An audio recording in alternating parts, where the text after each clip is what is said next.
नमस्कार दोस्तों, मैं हूं रवि जांगीड़ फिर से आपके सामने एक नई वीडियो के साथ।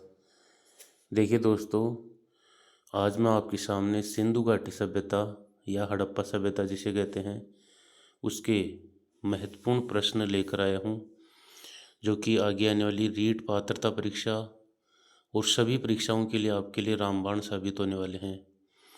तो बने रहिए हमारे साथ और करते हैं आज के वीडियो की शुरुआत। चलते हैं पहले क्वेश्चन की ओर। हड़प्पा के टीलों की ओर सर्वप्रथम लोगों का ध्यान आकर्षित किसने किया? जो हड़प्पा के टीले थे उसकी ओर सर्वप्रथम लोगों का ध्यान आकर्षित किसने किया था? ऑप्शंस अपने सामने: Alexander Cunningham, John Marshall, Charles Masson, Dayaram Sahni. तो दोस्तों, इसका जो राइट आंसर होगा वो होगा चार्ल्स मैसन। हड़प्पा के टीलों की ओर सर्वप्रथम लोगों का ध्यान आकर्षित किया था चार्ल्स मैसन ने। कब की बात है ये बात है दोस्तों 1826 ईस्वी की। याद रखना दोस्तों, 1826 ईस्वी में चार्ल्स मैसन ने सर्वप्रथम लोगों का ध्यान आकर्षित किया था हड़प्पा के टीलों की ओर। चलिए दोस्तों, अगला क्वेश्चन, प्रश्न नंबर 2। भारतीय पुरातत्व का जनक किसे कहा जाता है? भारतीय पुरातत्व का जनक किसे कहा जाता है? तो इसका जो राइट आंसर होगा दोस्तों वो होगा अलेक्जेंडर कनिंघम। और भारतीय पुरातत्व विभाग की स्थापना हुई थी 1861 ईस्वी में। याद रखना दोस्तों, काफ़ी बार पूछा गया ये प्रश्न। भारतीय पुरातत्व विभाग की स्थापना कब हुई थी? 1861 ईस्वी में। तो इसका जो राइट आंसर होगा वो होगा अलेक्जेंडर कनिंघम। भारतीय पुरातत्व का जनक कहा जाता है इन्हें। चलिए दोस्तों, अगला प्रश्न। सिंधु घाटी सभ्यता का सबसे पहले खोजा गया स्थल कौन सा था? कि सिंधु घाटी सभ्यता में सबसे पहले कौन सी स्थल की खोज हुई थी? कालीबंगा, मोहनजोदड़ो, हड़प्पा, धोलावीरा। इसका जो राइट आंसर होगा दोस्तों वो होगा हड़प्पा। हड़प्पा सभ्यता की खोज सबसे पहले हुई थी। कब हुई थी? 1921 की बात है। और इसके खोजकर्ता कौन थे? दयाराम साहनी। हड़प्पा सभ्यता की खोज करने वाले कौन थे? दयाराम साहनी। और इस प्रथम स्थल हड़प्पा सभ्यता के कारण ही इसका जो सिंधु घाटी सभ्यता है उसका दूसरा नाम हड़प्पा सभ्यता भी है। मतलब सबसे पहले ये स्थल खोजा गया था हड़प्पा सभ्यता, और इसीलिए इसका दूसरा नाम हड़प्पा सभ्यता भी है। दोस्तों याद रखना, सिंधु घाटी सभ्यता को हड़प्पा सभ्यता भी इसलिए कहा जाता है क्योंकि सबसे पहले खोजा गया स्थल हड़प्पा था, इसलिए। चलिए दोस्तों, अगले प्रश्न की ओर लिए चलते हैं आपको। आज़ादी के बाद सिंधु घाटी के सर्वाधिक स्थल कौन से राज्य में खोजे गए हैं? ये पूछ रहा है कि भारत में आज़ादी के बाद सिंधु घाटी सभ्यता के सर्वाधिक स्थल कौन से राज्य में खोजे गए हैं? ऑप्शन से अपने सामने: राजस्थान, गुजरात, उत्तर प्रदेश, हरियाणा। तो दोस्तों, इसका जो राइट आंसर होगा वो होगा गुजरात। आज़ादी के बाद सिंधु घाटी सभ्यता के सबसे ज़्यादा स्थलों की खोज गुजरात में हुई है। चलो दोस्तों, अगला क्वेश्चन देखते हैं। मोहनजोदड़ो और हड़प्पा को जुड़वा राजधानियाँ किसने कहा था? कौन से व्यक्ति थे जिन्होंने मोहनजोदड़ो और हड़प्पा सभ्यता को क्या कहा था? जुड़वा राजधानियाँ किसने कहा था? स्टुअर्ट पिगट महोदय ने। स्टुअर्ट पिगट महोदय ने कहा था कि मोहनजोदड़ो और हड़प्पा क्या कहा था उनको? जुड़वा राजधानियाँ कहा था। चलिए दोस्तों, अगला क्वेश्चन नंबर 6 देखते हैं हम। सिंधु घाटी सभ्यता का सबसे उत्तरी स्थल कौन सा है? दोस्तों पूछ रहे हैं सिंधु घाटी सभ्यता का सबसे उत्तरी स्थल, मतलब सबसे उत्तर दिशा में कौन सा स्थल स्थित है? दैमाबाद, मांडा, आलमगीरपुर, सुतकांगीडोर। इसका जो दोस्तों राइट आंसर होगा वो होगा मांडा। देखिए दोस्तों, मैं आपको बता देता हूँ, सिंधु घाटी सभ्यता है उसका सबसे जो उत्तरी स्थल था वो था मांडा। मांडा कहाँ पर है? जम्मू कश्मीर में है ये, जम्मू एंड कश्मीर। मांडा है जम्मू कश्मीर में। कौन सी नदी के किनारे है ये था चिनाब नदी के किनारे, जम्मू कश्मीर में है चिनाब नदी। उस नदी के किनारे है मांडा, जो कि सिंधु घाटी सभ्यता का सबसे उत्तरी स्थल माना जाता है। अगर सबसे दक्षिणी स्थल की बात करें तो वो होगा दैमाबाद। सबसे दक्षिणी स्थल कौन सा था? दैमाबाद। सबसे दक्षिणी स्थल बात कर रहे हैं हम, दैमाबाद। तो दैमाबाद होगा। ये दैमाबाद कहाँ पर है? ये दोस्तों महाराष्ट्र में है। महाराष्ट्र में कौन सी नदी के किनारे? प्रवरा नदी के किनारे है दैमाबाद। और अगर सबसे पूर्वी स्थल की बात करें तो दोस्तों होगा आलमगीरपुर। सबसे पूर्वी अगर स्थल होगा आलमगीरपुर। आलमगीरपुर कौन से स्टेट में है? आलमगीरपुर है दोस्तों यूपी में। उत्तर प्रदेश में कौन सी नदी के किनारे है दोस्तों? याद रखना, हिंडन नदी के किनारे है आलमगीरपुर, जो कि सबसे पूर्वी स्थल माना जाता है सिंधु घाटी सभ्यता का। अब बच गया दोस्तों सबसे पश्चिमी स्थल, वो भी देख लेते हैं हम। सबसे पश्चिमी स्थल कौन सा माना जाता है? सुतकांगी डोर। कौन सा माना जाता है दोस्तों? सुतकांगी डोर, जो कि बलूचिस्तान पाकिस्तान में स्थित है वर्तमान में। सबसे पश्चिमी स्थल है। कौन सी नदी के किनारे है? दास्क नदी के किनारे है सबसे पश्चिमी स्थल सुतकांगी डोर। तो ये हो गए दोस्तों चारों दिशाओं के जो इसके स्थल हैं सिंधु घाटी सभ्यता के। लेकिन यहाँ पर कौन सा आंसर होगा? सबसे उत्तरी स्थल होगा मांडा, जम्मू कश्मीर, चिनाब नदी के किनारे। चलिए दोस्तों अगला प्रश्न देखते हैं। सिंधु घाटी सभ्यता के निम्न स्थानों को उनके खोजकर्ताओं से मिलान कीजिए। सिंधु घाटी सभ्यता के महत्वपूर्ण स्थल दे रखे हैं अपने सामने, और इन स्थलों को उनके खोजकर्ताओं से हमें मिलाना है। तो चलिए दोस्तों देखते हैं। पहला है हड़प्पा, मोहनजोदड़ो, कालीबंगा, धोलावीरा। तो देखिए दोस्तों, जो हड़प्पा सभ्यता है उसकी खोज किसने की थी? दयाराम साहनी ने। कब की थी? 1921 में खोज की थी। मोहनजोदड़ो की खोज किसने की थी? राखल दास बनर्जी ने 1922 में की थी। और जो कालीबंगा है उसकी खोज करने वाले थे अमलानंद घोष 1953। और धोलावीरा जो बच गया उसकी खोज की थी जगपति जोशी 1967 में, जगपति जोशी ने।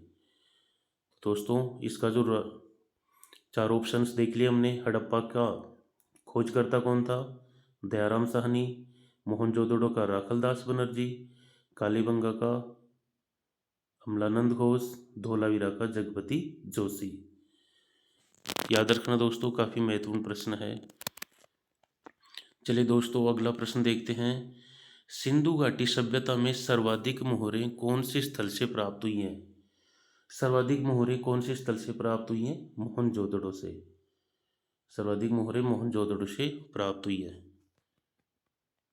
चलिए दोस्तों अगला प्रश्न देखते हैं। सिंधु घाटी सभ्यता में मोहरों पर सर्वाधिक अंकन किसका मिलता है? प्रश्न संख्या 9 देखते हैं दोस्तों। सिंधु घाटी सभ्यता में सर्वाधिक अंकन मोहरों पर कौन से जानवर का मिलता है? ऑप्शंस देखते हैं। गाय, भैंस, घोड़ा, एक श्रृंगी पशु। तो दोस्तों इसका जो राइट आंसर होगा वो होगा एक श्रृंगी पशु। सिंधु घाटी सभ्यता की जितनी मोहरें हैं, सर्वाधिक संख्या में अगर किसी जानवर का अंकन मिलता है तो उस जानवर का नाम है एक श्रृंगी पशु। चलिए दोस्तों अगला प्रश्न देखते हैं। प्रश्न संख्या 10। कौन से स्थल से जलाशय के साक्ष्य मिले हैं? कौन सा स्थल है जहां से जलाशय के साक्ष्य मिले हैं? वो स्थल है सर धोलावीरा। इसकी खोज किसने की थी? इसकी खोज करता थे जगपति जोशी। कब की थी जगपति जोशी ने इसकी खोज? 1967 में। तो धोलावीरा से किसके साक्ष्य मिले हैं? जलाशय के साक्ष्य मिले हैं। धोलावीरा कौन से राज्य में है? गुजरात राज्य में। इसका जो राइट आंसर होगा धोलावीरा।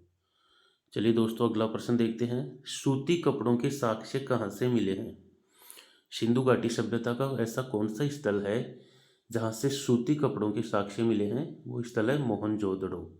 इसकी खोजकर्ता कौन थे? मोहनजोदड़ो खोजकर्ता राखल दास बनर्जी। राखल दास बनर्जी ने इसकी खोज की थी। कब की थी? 1922 में। याद रखना दोस्तों, 1922 में इसकी खोज हुई थी राखल दास बनर्जी के द्वारा। चलिए दोस्तों, अगला पर क्वेश्चन देखते हैं। हड़प्पाई लोगों का सबसे प्रिय पशु कौन सा था? मतलब जो हड़प्पा के लोग थे, उनके सामाजिक जीवन में अगर देखा जाए तो सबसे प्रिय पशु कौन सा था? गाय, बकरी, हाथी, कुबड़ वाला बैल। तो दोस्तों, सबसे प्रिय जो पशु था उनका था वो था कुबड़ वाला बैल या कुबड़ वाला पशु जिसे कहा जाता है। चलिए दोस्तों, अगला प्रश्न देखते हैं। हड़प्पाई नगरों को कितने भागों में विभाजित किया गया है? जो हड़प्पा के नगर हैं उनको कितने भागों में विभाजित किया गया था? इस इसका जो राइट आंसर होगा दोस्तों वो होगा 2। हड़प्पाई नगरों को 2 भागों में विभाजित किया गया था। अब वो 2 भाग हम देखते हैं दोस्तों कौन कौन से थे। जो एक भाग होता था वो होता था नगर दुर्ग। कौन सा होता था? नगर दुर्ग। ये नगर दुर्ग क्या होता था? नगर दुर्ग में शासक परिवार रहा करता था, या जो राजा होता था उसका परिवार और राजा रहा करता था नगर दुर्ग में। और जो नगर दुर्ग होता था दोस्तों, ये सामान्यतः ऊंचाई पर बना हुआ स्थान होता था। काफ़ी ऊंचा स्थान होता था नगर दुर्ग, और सुरक्षा की दृष्टि से महत्वपूर्ण माना जाता था नगर दुर्ग। और दूसरा जो स्थान होता था दोस्तों, वो होता था निचला नगर। उसको कहा जाता है निचला नगर। ये दोस्तों, ये जो स्थान होता था इसमें सामान्य जनता निवास करती थी निचले नगर में, और ये सुरक्षा की दृष्टि से थोड़ा कम महत्वपूर्ण होता था। तो निचला जो नगर था उसमें कौन रहता था? सामान्य जनता। तो हड़प्पाई नगरों को 2 भागों में विभाजित किया गया था, नगर दुर्ग और निचला नगर। याद रखना दोस्तों, नगर दुर्ग और निचला नगर। निचला नगर को हम दूसरी भाषा में बस्ती भी बोल सकते हैं। तो चलिए दोस्तों, अगला जो क्वेश्चन है उसको देखते हैं। मनके बनाने के कारखाने सिंधु घाटी सभ्यता में कहाँ से मिले हैं? ऐसा कौन सा स्थल है जहाँ से मनके बनाने के कारखाने मिले हैं? कालीबंगा, हड़प्पा, मोहनजोदड़ो, लोथल। इसका जो राइट आंसर होगा दोस्तों होगा लोथल।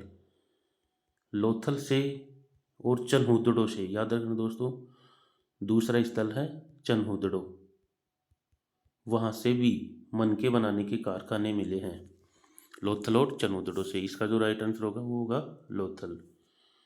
चलिए दोस्तों, अगला प्रश्न देखते हैं। सिंधु घाटी सभ्यता में बाट किससे बनाए जाते थे? जो सिंधु घाटी सभ्यता थी उसमें बाट किससे बनाए जाते थे? लकड़ी से, मिट्टी से, लोहे से, चर्ट नामक पत्थर से। तो दोस्तों, इसका जो राइट आंसर होगा वो होगा चर्ट नामक पत्थर से। सिंधु घाटी सभ्यता में बाट किससे बनाए जाते थे? चर्ट नामक पत्थर से। अगला क्वेश्चन देखते हैं दोस्तों। सिंधु घाटी सभ्यता का समाज कैसा था? जो सिंधु घाटी सभ्यता थी उसका समाज कैसा था? पितृसत्तात्मक, मातृसत्तात्मक या उपयुक्त दोनों? तो यहाँ पर दोस्तों राइट आंसर होगा मातृसत्तात्मक समाज। मतलब जो सिंधु घाटी सभ्यता था उसका समाज मातृसत्तात्मक समाज हुआ करता था। चलिए दोस्तों, अगला प्रश्न देखते हैं। सिंधु घाटी सभ्यता का सिंह द्वार नगर कौन से स्थल को कहा जाता था? मतलब सिंधु घाटी सभ्यता का सिंह द्वार नगर कौन सा स्थल कहलाता है? मोहनजोदड़ो, लोथल, कालीबंगा, हड़प्पा। तो दोस्तों, इसका जो राइट आंसर होगा वो होगा हड़प्पा। जो हड़प्पा स्थल है उसको सिंधु घाटी का क्या कहा जाता है? सिंह द्वार नगर। और दोस्तों, जो मोहनजोदड़ो है उसको कहा जाता है सिंधु घाटी का नखलिस्तान कहा जाता है। सिंधु घाटी का नखलिस्तान या सिंध का बाग भी कहते हैं मोहनजोदड़ो को। तो यहाँ पर जो राइट आंसर होगा सिंधु घाटी का सिंह द्वार हड़प्पा को कहते हैं। तो चलिए दोस्तों, अगला क्वेश्चन देखते हैं। Question number 18। कौन सा स्थल है सिंधु घाटी का जहाँ से अग्नि कुंड के साक्ष्य मिले हैं? धोलावीरा, रोपड़, कालीबंगा, हड़प्पा। तो दोस्तों जो सिंधु घाटी में अग्नि कुंड के साक्ष्य मिले हैं वो मिले हैं कालीबंगा से। कहाँ से मिले? कालीबंगा से। याद रखना दोस्तों, सिंधु घाटी के जो कालीबंगा स्थल है वो है राजस्थान के हनुमानगढ़ जिले में है, और यहाँ से किसके साक्ष्य मिले हैं? अग्निकुंड के, साथ ही साथ ऊंट के साक्ष्य मिले हैं, और भूकंप के भी साक्ष्य यहाँ से मिले हैं। याद रखना दोस्तों, अग्निकुंड के साक्ष्य कालीबंगा से, साथ ही साथ भूकंप के और ऊंट के भी साक्ष्य मिले हैं कालीबंगा से। चलिए दोस्तों अगला क्वेश्चन देखते हैं। Question number 19। मोहनजोदड़ो से सिंधु घाटी सभ्यता के कितने स्तर प्राप्त हुए हैं? जो मोहनजोदड़ो है वहाँ से सिंधु घाटी सभ्यता के कितने स्तर प्राप्त हुए हैं दोस्तों? 7 स्तर। इसका जो राइट आंसर होगा वो होगा 7। सिंधु घाटी सभ्यता में मोहनजोदड़ो से 7 स्तर प्राप्त हुए हैं। चलिए दोस्तों आज का क्वेश्चन नंबर 20 और अंतिम 20वां प्रश्न देखते हैं। पंचतंत्र की कथा के चित्र के साक्ष्य कहाँ से मिले हैं? जो पंचतंत्र की कथा है उसकी चित्र के साक्ष्य से मिले हैं। सिंधु घाटी सभ्यता में पंचतंत्र की कथा के साक्ष्य मिले हैं लोथल से। पंचतंत्र की कथा बोल दो दोस्तों या चालाक लोमड़ी, इसके चित्र के साक्ष्य मिले हैं।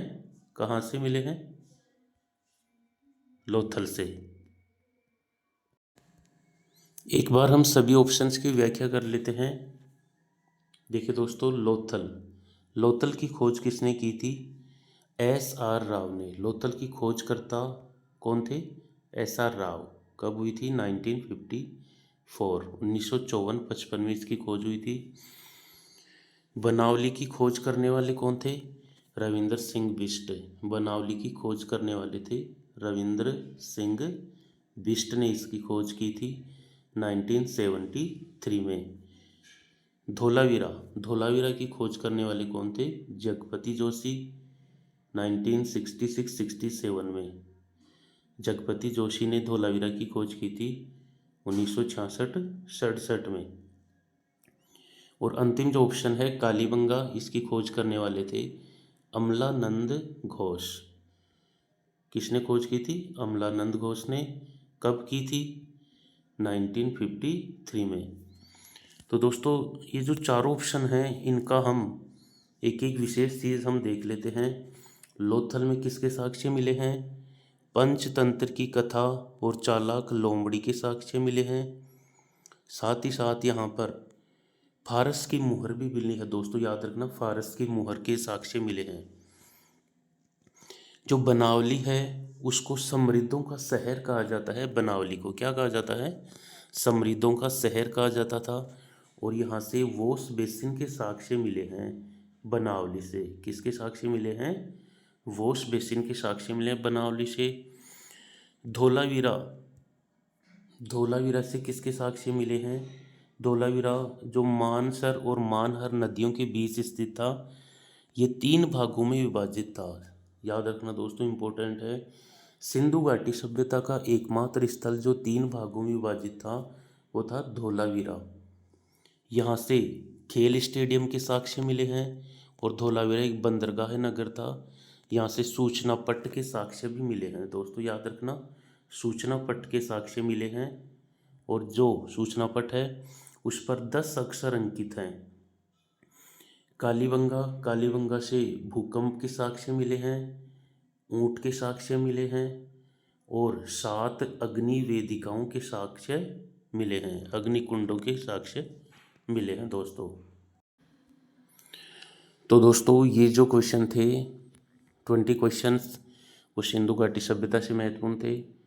अगला जो वीडियो होगा वो पार्ट 2 होगा सिंधु घाटी सभ्यता पर। पार्ट 2 लेकर आऊँगा मैं, ये था पार्ट 1। अगले पार्ट 2 में और भी महत्वपूर्ण प्रश्न आपको करवाऊँगा। जो कि आपकी रीट परीक्षा के लिए, एसएसटी के लिए काफ़ी महत्वपूर्ण साबित होंगे। साथ ही साथ पटवार, एलडीसी सभी के लिए महत्वपूर्ण साबित होने वाले हैं। तो बने रहिए हमारे साथ, मिलते हैं नेक्स्ट वीडियो में। तब तक के लिए जय हिंद, जय भारत।